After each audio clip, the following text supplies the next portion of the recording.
Good morning बच्चों। हम लोग विज्ञान में आज नया पार्ट शुरू करेंगे जिसका नाम है रासायनिक अभिक्रियाएं एवं समीकरण। ये बच्चों आपके रसायन विज्ञान भाग में है और इसको केमिकल रिएक्शन एंड इक्वेशन भी कहते हैं। ये बहुत ही इम्पोर्टेंट पार्ट है, बहुत ही इम्पोर्टेंट चैप्टर है जो कि आपके कोर्स में है और इसमें से बहुत इम्पॉर्टेंट क्वेश्चंस आते हैं। तो चलिए स्टार्ट करते हैं। रासायनिक अभिक्रियाएं एवं समीकरण पाठ। बच्चों सबसे पहले देखेंगे कि रासायनिक अभिक्रिया होती क्या है, यानी कि केमिकल रिएक्शन होते क्या है। रासायनिक मीन्स केमिकल और अभिक्रिया का अर्थ होता है रिएक्शन। ठीक है, तो जब एक या एक से अधिक पदार्थ परस्पर अभिक्रिया करके नए पदार्थ बनाते हैं तो ऐसी अभिक्रिया को बच्चों रासायनिक अभिक्रिया कहते हैं।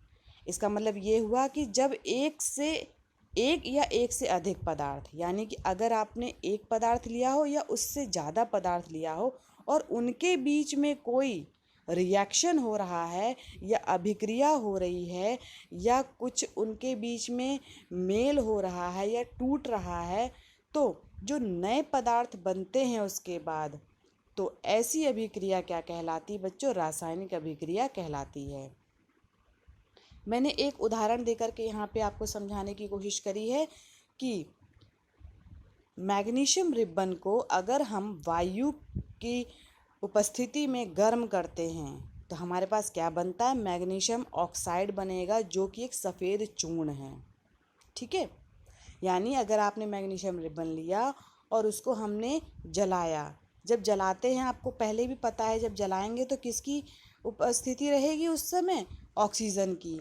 तो ऑक्सीजन की उपस्थिति में अगर हम उसे गर्म करते हैं तो हमें मिलता है मैग्नीशियम ऑक्साइड मिलता है। इसी की तरह और भी उदाहरण हैं बच्चों, जैसे बर्फ़ का पानी में बदलना, जब हम उसे गर्म करेंगे या पानी को गर्म करेंगे तो वो वाष्प में परिवर्तित होना, ये भी बच्चों रासायनिक अभिक्रिया है। ठीक है, और नेक्स्ट उदाहरण है जैसे लोहे में जंग लग जाना। जब लोहा जो है बाहर के वातावरण के नमी और ऑक्सीजन के संपर्क में आता है तो उसके बाद उसका जो रूप है जंग में बदल जाता है, जो कि आपने देखा भी होगा भूरे रंग का पदार्थ तो है लोहे के ऊपर एकत्रित हो जाता है। तो ये क्या है बच्चों? ये भी एक रासायनिक अभिक्रिया है। फिर है बच्चों जैसे दूध का दही में बदलना या दूध का फट जाना, ये भी क्या है? ये भी रासायनिक अभिक्रिया है। या आप जब भोजन पकाते हैं चूल्हे पे, वो भी एक रासायनिक अभिक्रिया है। या आपका जब भोजन का पाचन होता है अपने आमाशय में या आपके शरीर में, तो वो भी एक रासायनिक अभिक्रिया है। ठीक है, तो यहाँ पे मैंने आपको बहुत सारे उदाहरण बताए रासायनिक अभिक्रिया के। बच्चों रासायनिक अभिक्रियाओं में रासायनिक परिवर्तन का होना आवश्यक है। बहुत इम्पॉर्टेंट पॉइंट है कि अगर किसी अभिक्रिया में रासायनिक परिवर्तन हो रहा है तो ऐसी अभिक्रिया क्या होती है बच्चों? रासायनिक अभिक्रिया होती है। इस अभिक्रिया में या तो भौतिक परिवर्तन हो सकता है या रासायनिक परिवर्तन होगा। ठीक है, भौतिक परिवर्तन में बच्चों आप जैसे बर्फ़ से पानी में बदलना, पानी से वाष्प में बदलना, तो ये उदाहरण जो है बच्चों ये भौतिक परिवर्तन है। और जैसे अभी मैंने ऊपर उदाहरण में आपको बता रखा है कि मैग्नीशियम ऑक्साइड जो है गर्म करेंगे तो मैग्नीशियम रिबन को जब ऑक्सीजन की उपस्थिति में गर्म करेंगे तो मैग्नीशियम रिबन बनेगा। तो ये अभिक्रिया बच्चों क्या है? रासायनिक परिवर्तन है। ठीक है, रासायनिक अभिक्रियाओं में पुराने रासायनिक आबंधों का टूटना जो अभिकारी पदार्थों के परमाणुओं के बीच उपस्थित होते हैं। इसका अर्थ है बच्चों जब कोई केमिकल या रसायन अभिक्रिया करता है, ठीक है, तो जो अभिक्रिया कर रहे हैं आपस में उन्हें अभिकारी पदार्थ कह रहे हैं यहाँ पे। तो अभिकारी पदार्थों में रासायनिक आबंध जो हैं वो टूटते हैं जो कि परमाणुओं के बीच उपस्थित होते हैं और बाद में जो नए पदार्थों का पुनर्व्यवस्थित परमाणुओं के बीच रासायनिक आबंधों का बनना सम्मिलित होता है। यानी कि जब कोई पदार्थ बनता है तो उसमें क्या होता है कि परमाणुओं के बीच में जो आबंध होता है पुनर्व्यवस्थित होता है, यानी अपने आप को अरेंज कर लेता है। ठीक है, जो आबंध आपको अभिकारी पदार्थों में मिले थे वो आबंध जो हैं नए पदार्थों में नहीं मिलेंगे, उनमें वो अपने आप को पुनर्व्यवस्थित कर देते हैं। ठीक है, रासायनिक अभिक्रिया में परमाणुओं में केवल पुनर्व्यवस्था होती है, यानी कि आपस में वो अरेंजमेंट करते हैं, आपस में जो उनके बीच में आबंध होता है वो आपस में अरेंज करते हैं, यानी पुनर्व्यवस्थित करते हैं बच्चों। ठीक है, अब देखेंगे बच्चों अभिकारक क्या होता है और उत्पाद क्या होता है। बहुत इम्पॉर्टेंट समझना है इन पॉइंट्स को, तभी आपको रासायनिक अभिक्रिया समझ में आएगी कि अभिकारक क्या होते हैं और उत्पाद क्या होते हैं। अभिकारक को बच्चों इंग्लिश में रिएक्टेंट बोलते हैं, जो प्रतिभाग करते हैं, जो भाग लेते हैं अभिक्रिया में, रासायनिक अभिक्रिया में भाग लेते हैं, उनको बच्चों क्या कहते हैं, अभिकारक कहते हैं। यानी कि वे पदार्थ जो रासायनिक अभिक्रिया में भाग लेते हैं उन्हें अभिकारक कहते हैं या वे अभिकारक कहलाते हैं। अब आता उत्पाद। उत्पाद का अर्थ है प्रोडक्ट, यानी क्या बना, क्या मिला। ठीक है, तो रासायनिक अभिक्रिया के फलस्वरूप बनने वाले नए पदार्थ जो हैं वो उत्पाद कहलाते हैं। जैसे अभी मैंने उदाहरण आपको बता रखा था कि मैग्नीशियम रिबन को अगर आप ऑक्सीजन की उपस्थिति में गर्म करेंगे तो हमें क्या मिलेगा, मैग्नीशियम ऑक्साइड मिलेगा, जो कि उत्पाद है, और उसमें जो अभिकारक हैं वो मैग्नीशियम रिबन तथा ऑक्सीजन है। ठीक है, तो इस तरीके से आप देखेंगे कि अब रासायनिक अभिक्रिया में उत्पाद भी होते हैं और अभिकारक होंगे। अभिकारक प्रतिभाग करेंगे अभिक्रिया में और जो बनेगा वो उत्पाद कहलाता है। उदाहरण देखिए, मैंने यहाँ पे आपको समझा भी रखा है कि मैग्नीशियम एक चमकीली श्वेत धातु है और प्रयोगशाला में मैग्नीशियम रिबन या तार के रूप में उपलब्ध होता है। तो किस रूप में रहता है ये बच्चों, मैग्नीशियम रिबन या तार के रूप में रहेगा। जब मैग्नीशियम रिबन को हम ज्वाला में जलाते हैं, यानी कि हम उसे जब जलाते हैं तब ये जो चमकदार श्वेत ज्वाला के साथ वायु में जलता है, यानी ये जलने लगता है। इससे के फलस्वरूप क्या बनता है, इससे मैग्नीशियम ऑक्साइड नामक सफ़ेद चूर्ण बनता है। ठीक है, वास्तव में गर्म करने पर मैग्नीशियम वायु में विद्यमान ऑक्सीजन के साथ संयोजन या अभिक्रिया करता है तथा मैग्नीशियम ऑक्साइड बनाता है। तो इस तरीके से देखिए आप, मैग्नीशियम रिबन को हमने वायु की उपस्थिति में गर्म किया। यहाँ पे बच्चों देखिए ट्रायंगल यानी कि त्रिभुज के आकार का मैंने एक चिन्ह बना रखा है, ये बच्चों गर्म करने का चिन्ह है। ठीक है, जब भी आप अभिक्रिया में, रासायनिक अभिक्रिया में ये चिन्ह लिखेंगे तो इसका अर्थ होता है गर्म करना। ठीक है, हमने अभिकारक यानी कि मैग्नीशियम रिबन और ऑक्सीजन को गर्म किया तो हमें क्या मिला, मैग्नीशियम ऑक्साइड मिला, यानी MgO मिला, जो कि सफ़ेद रंग का चूर्ण होता है।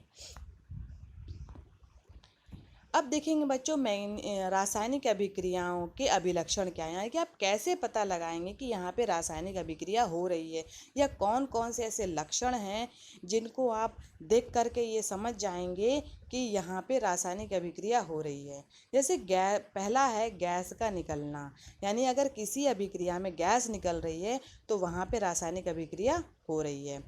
जैसे कुछ रासायनिक अभिक्रियाएं गैस के निकलने से अभिलक्षित होती हैं, जैसे दानेदार जिंक की अभिक्रिया तनु HCl अम्ल से कराने पर हाइड्रोजन गैस के बुलबुले गैस के रूप में विलयन से पृथक होते हैं। यानी कि अगर आप क्या करें, एक कांच का कोनिकल फ्लास्क ले लें, उसके बाद आप उसमें दानेदार जिंक डालें और उसके बाद उसमें तनु HCl अम्ल डाल दें, तो क्या होगा बच्चों, जो हाइड्रोजन गैस निकलेगी, लेकिन वो कैसे निकलेगी, वो बुलबुलों के रूप में निकलेगी। ठीक है, जो कि विलयन से एकदम अलग होकर के ऊपर की ओर बढ़ेगी। तो ये अभिक्रिया भी है जो बच्चों वो गैस निकलने का है। जैसे और भी हम उदाहरण बताएं आपको कि जैसे आपने जो चूना है, सफ़ेद चूना जिससे आप अपने घर में पुताई करते हैं, और अगर आप उसमें पानी डाल देते हैं या जल डाल देते हैं तो उसमें भी देखिए गैस निकल रही है, गरम गरम निकलती है, आपने देखा होगा। तो ये भी बच्चों जो है आप इससे पता लगा लेंगे कि यहाँ पे रासायनिक अभिक्रिया हो रही है। नेक्स्ट है बच्चों अवक्षेप का बनना। अवक्षेप यानी प्रेसिपिटेट, एक ठोस पदार्थ होता है। जैसे आप कभी कोई अभिक्रिया हो रही है तो जो उस अभिक्रिया होने के बाद जो पदार्थ बन रहा है, आपको मिल रहा है, वो अवक्षेप के रूप में मिलेगा, यानी प्रेसिपिटेट के रूप में मिलेगा। तो ऐसी अभिक्रिया को बच्चों रासायनिक अभिक्रिया के दौरान विलयन से अलग होता है। जैसे आप उदाहरण जैसे समझें कि जैसे आप चाय बनाते हैं, तो चाय बनाने के बाद जब आप उसे छान लेते हैं तो जो चाय पत्ती जो छनी हुई है वो क्या है बच्चों? अवक्षेप है। क्या है? अवक्षेप है। तो कुछ रासायनिक अभिक्रियाएं अवक्षेप के बनने से अभिलक्षित होती हैं। उदाहरण है जैसे जब पोटेशियम आयोडाइड विलयन को लेड नाइट्रेट के विलयन में मिलाया जाता है तो लेड आयोडाइड का पीला अवक्षेप बनता है। जैसे देखिए यहाँ पे पोटेशियम आयोडाइड लिया जो कि एक विलयन के रूप में है, और उसमें हमने क्या किया? लेड नाइट्रेट मिला दिया। ठीक, क्या किया? पहले हमने पोटेशियम आयोडाइड लिया विलयन, और उसमें हमने लेड नाइट्रेट विलयन को मिलाया। तो हमें क्या मिलेगा? दोनों के बीच में अभिक्रिया होगी तो हमें क्या मिलेगा? लेड आयोडाइड मिलेगा, जो कि पीले रंग का अवक्षेप है, यानी कि पदार्थ गाढ़े रंग का आपको नीचे मिल जाएगा जो कि बैठ जाएगा। तो ये अभिक्रिया जब होगी तो ऐसा आप पता लगा सकते हैं कि यहाँ पे रासायनिक अभिक्रिया हो रही है। फिर आता है बच्चों रंग में परिवर्तन। तो कुछ रासायनिक अभिक्रियाएं रंग में परिवर्तन द्वारा अभिलक्षित होती हैं। अगर किसी अभिक्रिया में रंग बदल रहा है, उसके रंग में कुछ परिवर्तन हो रहा है, तो ऐसी अभिक्रिया को भी आप पता लगा लेंगे कि यहाँ पे रासायनिक अभिक्रिया हो रही है।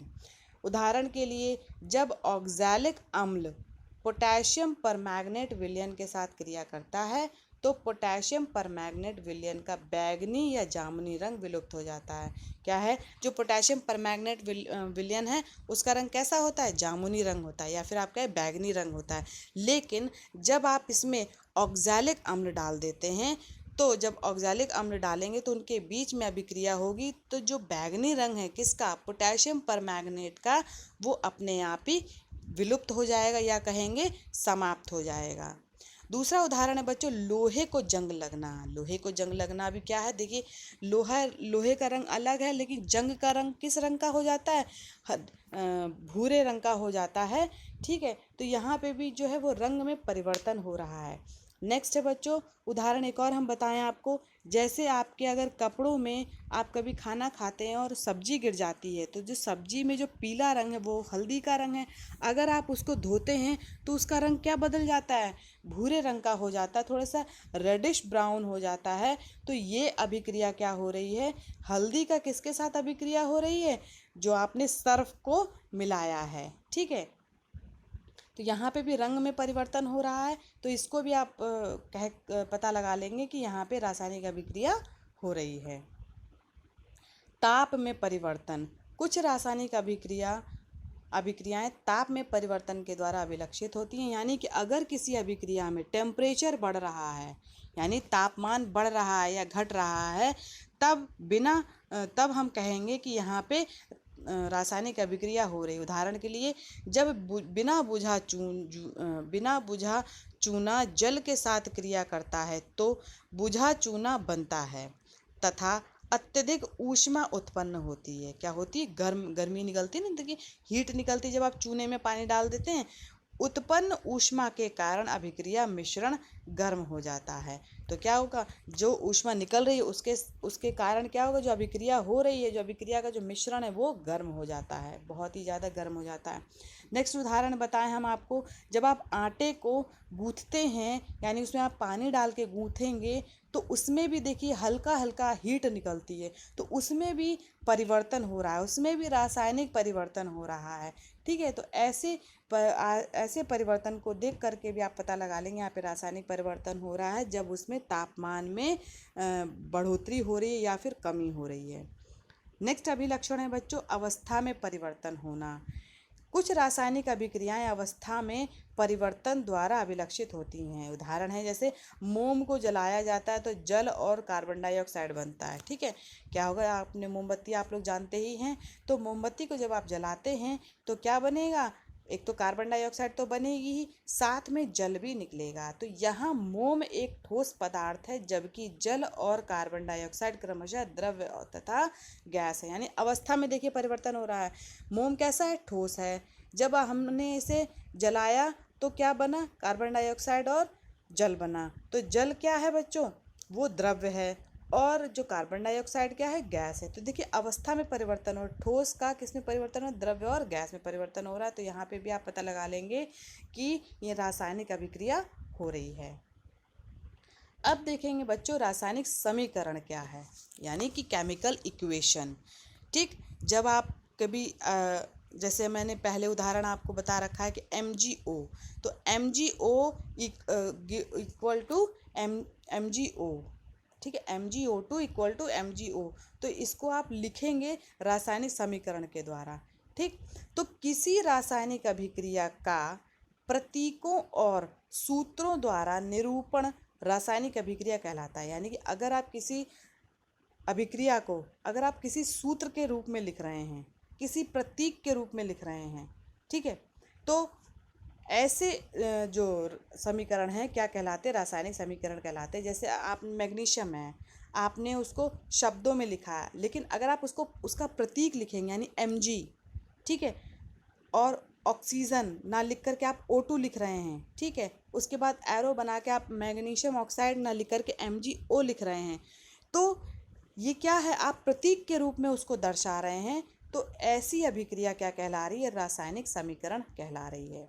ठीक है, उदाहरण के लिए जैसे मैग्नीशियम रिबन को वायु में जलाने पर मैग्नीशियम ऑक्साइड का निर्माण होना, इस रासायनिक अभिक्रिया को रासायनिक समीकरण के रूप में इस प्रकार लिखेंगे, जैसे magnesium plus oxygen arrow magnesium oxide. या फिर हम इसको प्रतीक के रूप में लिखें कि magnesium plus Mg plus O2 arrow MgO। तो इसमें जो अभिकारक है वो Mg प्लस O2 है और जो उत्पाद है वो MgO है। तो शब्द समीकरण में अभिकारकों के उत्पाद में परिवर्तन को उनके मध्य एक तीर का चिन्ह लगाकर दर्शाते हैं। यानी कि देखिए यहाँ पे Mg प्लस O2 को हमने जब बना, क्या बना, MgO, तो उसको तीर के माध्यम से हम दिखा रहे हैं। ठीक है, तथा अभिकारकों के मध्य जोड़ का चिन्ह यानी प्लस का चिन्ह लगाकर, यदि अभिकारक एक से अधिक हैं, अगर अभिकारक एक है तो उसमें प्लस का चिन्ह नहीं लगेगा, और अगर एक से अधिक अभिकारक है तो उसमें प्लस का चिन्ह लगेगा। उन्हें बाईं ओर लिखा जाता है यानी लेफ्ट हैंड साइड लिखा जाता है, तथा उत्पाद के मध्य जोड़ का चिन्ह लगाकर यदि उत्पाद एक से अधिक हैं उन्हें दाईं ओर लिखा जाता है यानी राइट हैंड साइड लिखा जाता है। ठीक है, यानी आपके दाईं ओर लिखा जाएगा और जो अभिकारक है वो बाईं ओर लिखे जाएंगे। तीर का सिरा उत्पाद की ओर ही रहता है, हमेशा ये ध्यान रखिएगा, जो तीर का जो सिरा है यानी कि जो सिर है वो हमेशा उत्पाद की ओर रहेगा, क्योंकि क्या बना, ठीक है ना, रिएक्टेंट के बाद हमें क्या मिला, प्रोडक्ट, तो प्रोडक्ट की ओर जो है हमेशा जो एरो है उसका तीर का जो चिन्ह सिर है वो रहेगा, और यह अभिक्रिया होने की दिशा दर्शाता है। जिस ओर उत्पाद बन रहा है, जिस ओर तीर का सिर है, उस ओर हमें जो है अभिक्रिया की दिशा बताता है। अब देखेंगे बच्चों रासायनिक समीकरण के प्रकार क्या हैं, यानी कितने प्रकार के रासायनिक समीकरण होते हैं। तो बच्चों पहला है, 2 प्रकार के होते हैं, संतुलित तथा असंतुलित। ठीक है, तो ऐसे पहले देखेंगे संतुलित रासायनिक समीकरण क्या है। ऐसे रासायनिक समीकरण जिनमें अभिकारकों और उत्पादों में प्रत्येक तत्व के परमाणुओं की संख्या बराबर हो संतुलित रासायनिक समीकरण कहलाता है।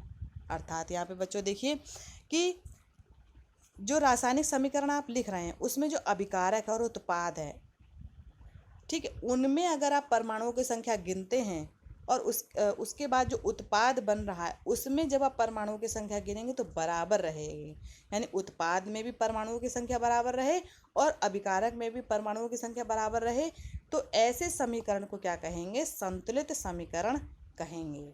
ठीक है, या संतुलित रासायनिक समीकरण कहेंगे। उदाहरण देखिए, Zn plus H2SO4 arrow ZnSO4 plus H2। तो इस समीकरण में प्रत्येक प्रकार के तत्वों की तुलना करें तो क्या होगा? अर्थात अभिकारकों और उत्पादों में तुलना कर रहे हैं हम, यानी हमने क्या किया, पूरे अभिकारक ले लिए Zn प्लस H2SO4 और फिर हमने उत्पाद ले लिया ZnSO4 प्लस H2। ठीक है, तो जिंक के परमाणुओं की संख्या अभिकारक तथा उत्पाद में बराबर है। देखिए, जिंक में अभिकारक में जिंक 1 है और उत्पाद में भी जिंक 1 है। ठीक है, उसी प्रकार हाइड्रोजन की संख्या अभिकारक तथा उत्पाद में 2 हैं।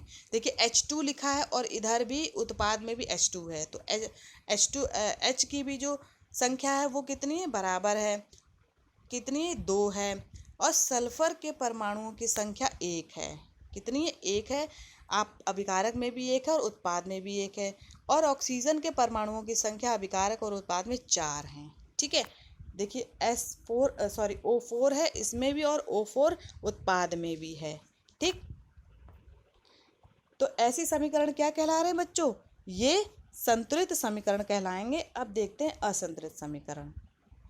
तो असंतुलित समीकरण क्या होते हैं? ऐसे रासायनिक समीकरण जिनमें अभिकारक और उत्पादों में एक या अधिक तत्वों के परमाणुओं की संख्या असमान हो, यानी कि समान नहीं हो, तो ऐसे समीकरण क्या कहलाते हैं? असंतुलित रासायनिक समीकरण कहलाते हैं।